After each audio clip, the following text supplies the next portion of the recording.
Hi there, and welcome to my Wednesday meetup. And today I have Amanda with me. And we had actually been talking with each other about the idea that how important it is for people to be able to use time effectively. And one of the things that is a key part of our work here at Moksha is the idea of intentional living and the idea of how important it is towards our fulfillment that we are using time intentionally towards in each area of our life, whether that's family, whether that's career, whether that's your personal life and habits. And so I asked Amanda to come on because she's also been exploring that in her own life. And so I guess I wanted to see if you could begin to share a little bit about the experience that you had of feeling like you were losing time. Yeah, so I initially came here because I felt a lot of anxiety and very overwhelmed that I was running out of time. Not even 30 yet, and I consistently felt like I hadn't done anything significant in my life. And that was really weighing on me because I wasn't seeing the return on investment I had expected post-college and into like job world. And so I constantly felt the burden on that, and that was weighing on how I built relationships with people and things I was deciding to do with my life. And because I kept feeling like I was running out of time, I found myself not actually doing things I wanted to do. Mm-hmm. And I'm wondering if, because I think that you had quite like an A-line shot to being able to do like something really like prestigious. So can you share a little bit about what you were set up for before you graduated from college? Yeah, so I was a super obnoxious student. I took college classes in high school and then went into college wanting a career in the federal government. Specifically, I really wanted to be a spy. No longer want to do that anymore. But yeah, I had set myself up. I had quadruple majored in college. Quadruple major. Yeah, too much. Don't do that. Took a ton of classes. Was taking like grad classes under the table. I lived abroad in the Middle East for a while, studying Arabic, and then I immediately like moved to DC within like 2 weeks of coming back to the U.S. I was like, okay, time to move to DC and get to work. And I had applied to where I wanted to work and met with people and was like super laser focused on that. And it, for a myriad of different reasons, it didn't come to fruition, but I kept feeling like I had to just cram all this stuff into such a short period of time in that space after like high school and before a career. And because the outcome didn't quite come to fruition, I felt like I'd almost wasted a lot of that time. Mm-hmm. And I think that that's the experience that a lot of people have or have had, which is that what they thought they wanted for their life didn't come to fruition.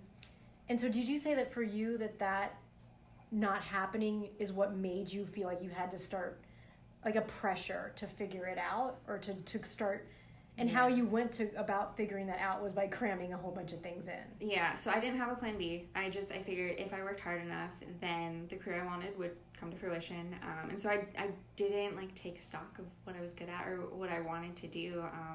And so like I found myself wanting this particular career, like focus on the Middle East. And so I then kind of drifted to all these tangentially related things. So like national security, defense, but found out very quickly like I didn't like that either.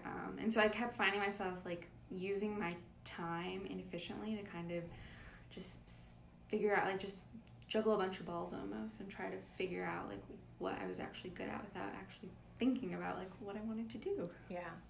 And so this is the thing that I thought we would focus on today is like if you are in that situation where you feel like your plan A didn't work out and you're not really sure about a plan B and you feel like you're just cramming a whole bunch of things in, juggling a whole bunch of balls, just trying to find that thing that is right for you, we're going to talk about what you can do instead to be able to start to figure out some of this stuff.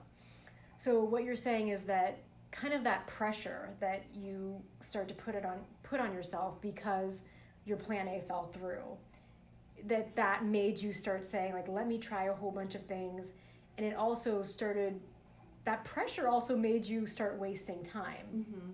And what were you spending time on then, if not the things that were essential for you?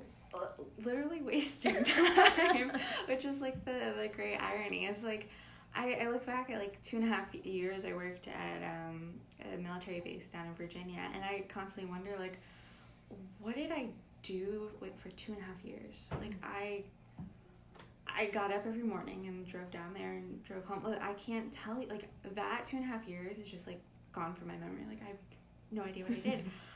Because it wasn't anything essential. It wasn't anything remarkable. It wasn't anything I enjoyed. It was all the same thing over and over again. It was get up, go to work, tell myself I'm going to look for a new job today, submit a new application, but then not actually do it because I didn't think I was qualified for it, or like it didn't feel right. Mm-hmm. I kept applying to jobs I thought like I was supposed to do because I was qualified for it, but didn't actually want to do. And so it's just like this constant cycle of doing the same thing over and over again without expecting or seeing any like change, and the pressure kept building because of that. Yeah, and I really think that a lot of people identify with that, which is, you know, expecting that I just asked you a moment ago, like, how would somebody who's in this situation, who's trying a bunch of things to try to find that thing that's going to be right for them, when will they know that it's the right thing? And you're saying that maybe we're looking for like this result, like this, you know, the thing that's going to go viral, or the thing that's going to be the result of your success, like the thing that's going to make you a whole bunch of money. But in actuality, when that's in front of you, it isn't actually what you choose. Mm-hmm. And so the solution, I think we're talking about, is that we want to get these external things like the success, the thing that's going to go viral, make a whole bunch of money, because we're actually seeking something deeper inside that we think that money is going to give us. And I actually spoke to some kids at Sitwell the other day, and they were actually saying, well, I do think that if I have a whole bunch of money, or if I like have this like next big thing that like gets recognized, that alone will make me happy. And so I'm wondering, like, do you think we have evidence that actually does or does not work? It totally does not work. like you can't put happiness into external things, because I think a lot of those are just trying to fill a void like you have emotionally or spiritually inside. And so like if you think the money is going to solve like emptiness, it's not, because there's tons of really wealthy people like all over this country who, you know, whether they're actors or singers or musicians, who have, you know, tragically committed suicide or, you know, had a lot of problems with their life. And so like the fame and the money and the fortune isn't like the end all be all. I think a lot of it's like the process of getting to that people have to really like stop and take awareness of and find like joy and fulfillment in. So let's talk a little bit about the process and getting there. And I think that you're inferring this idea is that we have to stop focusing on these external rewards and instead start focusing on what we think those rewards are going to give us, and start doing and being those things now. And I think one of the things that you're referencing is that this requires intuition. Intuition and like awareness of like where you're going, like awareness first that you're on a journey, but then awareness that you're going somewhere, and every day is part of that journey. And everything you do is part of that journey. And I think a lot of people get kind of stuck like I was in a rut because you're not cognizant of that journey, and if you're not cognizant of it, you're not aware of your own like intuition telling you to do certain things. Ooh, I like that. And I think that I like that word, awareness. So you have to be aware that you're already on a journey, and not necessarily just aware of the result that you want. Is that right? And I think we defer our journey to the result. Like we subordinate our own like driving behind the wheel of our life to, you know, like the job or the money or the career. I really like that. Oh, so we almost like give up the driving. Control. Like we're just not even like, because we've just like assumed, and like I think that was my case. Like I assumed like everything would work out once I got this career path put into place, and so I just didn't think about it, and I sat on the sidelines. I think that is a really like big part of this. Like when we put so much, when we're taught this, that like, you know, our next stage of life after like college is, or like if you go to grad school, maybe that's your next step, but after school is to like get a job, and then that job is going to be the determining like factor for your life. And not only does that make you think that your identity only consists of like what you can do in a job, but it really limits your experience of yourself and of your life. And I think that like another thing that you're saying is that part of this intuition is being aware that you're on a journey, but also being aware that you exist in a bigger container than just your job. You are not just what you can do in a job. You are more than what you do from 9 to 5. Yeah. And I think part of what we were saying is that part of this more of who you are includes other like strengths that may or may not be job related, but it's important to figure that out. And then so that's like, what are you good at? And also, what do you want to do and what do you enjoy doing? And I think that's also where like some of the intuition comes in, is I think like we all know what we like to do. So I love to cook. So anytime there's food or cooking, like I naturally like trend towards that. Mm-hmm. And so like I think your intuition is a way to also kind of like lead you to what you're good at, in like a subconscious way. Yeah, totally. And I remember like the first time that I met you, and I think that you had said like, oh, trying to figure out things around your job. But then when you told me about all the things that you're interested in, I'm like, you have so much stuff that you're interested in, like, you know, like the tiny house and the business, and like there is just like, and the learning and the reading. Yeah, but I think it all comes down to like figuring out like the like essential like building blocks of that, right? So it's like the learning's important and the tiny house is important, but it's because I want to learn how to build a house. Oh. You know, or and like the journey of like doing that and the learning piece. So I think there's all these like foundational essentials that are. Okay, and what do you think these foundational essentials were for you? I think it's like learning knowledge, because I always loved school. And I was always really good at school, so just constantly learning and those like light bulb moments where like you connect the dots on something. Mm-hmm. I love those. Mm-hmm. And so like I think figuring out those things helped me to figure out how to better spend time. So it comes down to then, like, I think you're talking about your value here, that you have a value for learning, and that it was that value is one of the foundational blocks of being able to figure out other things. Mm-hmm. So it's less about figuring out what you want to do and more about being able to figure out what you want to experience. Yep, absolutely. And that's one of the foundations. Yep.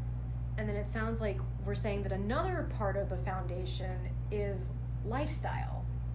Like figuring out what you want to experience and then actually doing things in your lifestyle that bring you that experience. It's like the how. Like you have to figure out the what and then like how you want to experience like life. And do you think that it's true that like, okay, for your value of learning, is your career the only place that you get to experience that, or do you experience it in other areas of your life too? No, there's so many, like you can experience like, oh my gosh, I love like just stumbling into like a museum, just taking the time to like do that and figure out something new, or like even taking a different route home. And like learning a different part of the city, just like little subtle things, like or reading a good book, or you know, things like that. Like learning doesn't have to just be in that window of time. And I think that like when we do that, when we start to experience our values not just in our job, we can start to experience fulfillment in other areas of our life, but also we can experience fulfillment without having the perfect job. Because if we're just waiting for our job to bring all of our fulfillment and we're only getting our values met in our job, that means that while we're waiting for the perfect job, we're miserable in our life. And I think that is also what a lot of people experience. And it's not just because you haven't found the right job yet, but it's because you're not using your time that you have effectively. And I think because you're wasting time because you're focusing so much on trying to find that job, you don't see the things that bring you joy and fulfillment like directly in front of you. Yeah. I think, that's a big one. So I think a lot of people have that experience, and you are essentially unfulfilled because you are wasting time. Because like you said, you're putting all of your focus on trying to find the job, and you think, I can't be happy until I find this job. But do you think that while someone's looking for their job, that it would serve them to try to be fulfilled in other areas of their life, and that they can be? Yeah, because I think that's like, it's a chicken and egg situation. Like, that's what's going to help you get the dream job, because then you as a person are going to feel more confident. You're going to feel obviously more, fulfilled, and have a stronger baseline going into like interviews, and you'll have a better understanding of like the kind of role you want. But then if you do activities and things around your passion and what you enjoy, you might just stumble upon someone who could help lead you to that next perfect job. Yeah. And I think that brings in like the idea of, I think we're talking about alignment. So we first talked about being aware of what you want to do, what you are good at. And then we're talking about being aligned with actually the things that you have to do that are going to bring you that experience. And once you align with that you can actually start attracting not just the opportunities that are going to give you more of that, which can include a job, but you're going to start attracting the people. Mm-hmm. And my big thing is that I think we really underestimate the value of our relationships and being able to attract what we want. Because you can attract not just the business opportunities, but friends and community that are aligned and into what you want to experience. So I think an aspect of the job world that people don't talk about is your coworkers. And we're what, the average of the 5 people we spend the most time with. So if you're spending your time with people who are equally as miserable as you, you're going to be miserable. And then you're going to waste time and yada yada. But if you start focusing on filling your life by being surrounded by people that fulfill you and build you up, then suddenly you're going to start emanating that positive energy.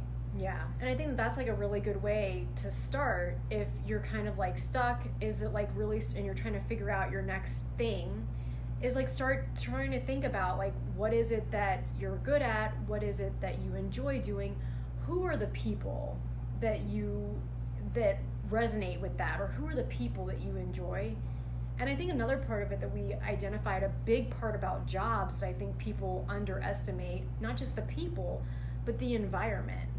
And when I do work with people, I thought that it was a superfluous thing, it may matter to some people. What I have found with most people, once they do this work around career fulfillment, is they realize how significant their work environment is, the actual physical space that they're in. And I mean, you and myself, other people that I've worked with have really they've come to the conclusion that an office space is draining to their life energy, and have made prioritize that's not for them. And they've actually, I know a lot of people now who have been able to liberate their career from having to work in an office. Yeah, so I just thought of something. I don't know if I've ever shared this with you. So in college, I always went to the 6th floor of the library. Our library was designed after the State Department, fun fact. And so interesting.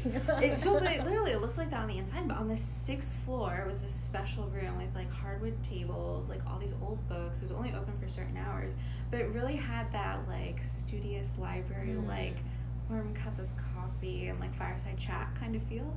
I always went there because I always felt very attracted to that, and I think it's because it created an environment of learning.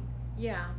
And I was just sharing with you that what I realized is that I chose my profession, psychology, because it was the only class that I ever took that I had an interest in high school. And then I was well, this is the only class that I really liked. I should do psychology. But once I got into college, I visited the creative arts campus, which is a totally separate part of the liberal arts campus. And I saw that it was totally different. people like lived in more like houses. It wasn't just like a dorm, and people were like walking around with their shoes off and like playing guitar and like hanging out. They weren't just like studying and like rushing to class or going to a sport. They were like hanging out and being creative together. And I thought to myself, I don't know if this is what I want to do. I don't know if I want to like I don't want a creative art, because I didn't have anything creative that I was into at the time.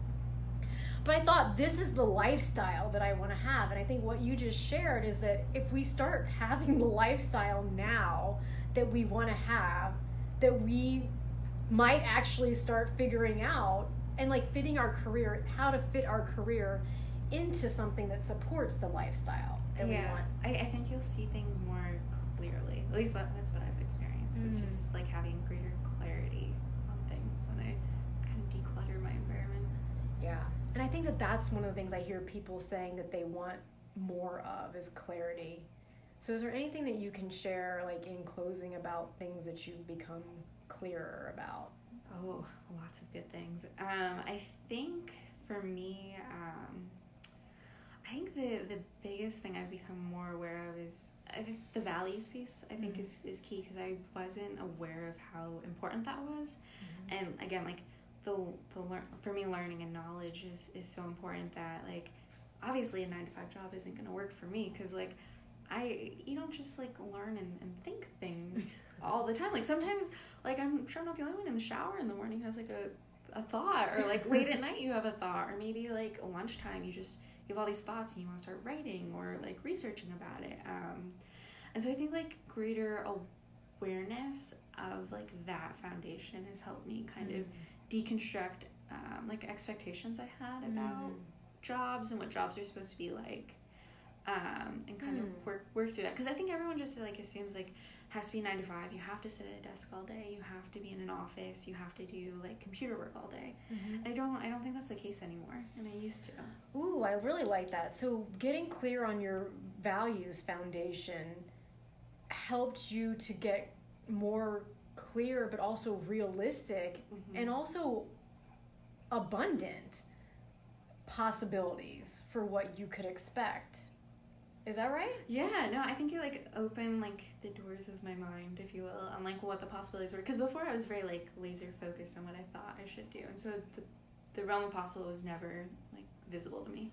So it expanded the realm of possibilities, which I think that is such a gift for anyone that's going through this process or this speculation, because you feel like your possibilities are limited, and so it's so cool to be able to have a way of expanding the possibilities. And I think that like circles nicely back to time, because like when you think things are limited, and if things aren't working out, then it's when you start feeling like you're running out or you're wasting. And so this idea of like opening up the possibilities and opening the doors also makes you feel more expansive about time, because there's more possibilities. Absolutely. Okay. All right. Well, I think we've solved like a major like world problem today. So thank you so much for joining me. And if any of you out there are listening, this resonates with you, definitely get in touch with us. In the fall, we're going to be doing an intentional living class that is specifically on being able to be intentional about using time. So definitely look out for that. And we appreciate you watching and would love your feedback and your shares.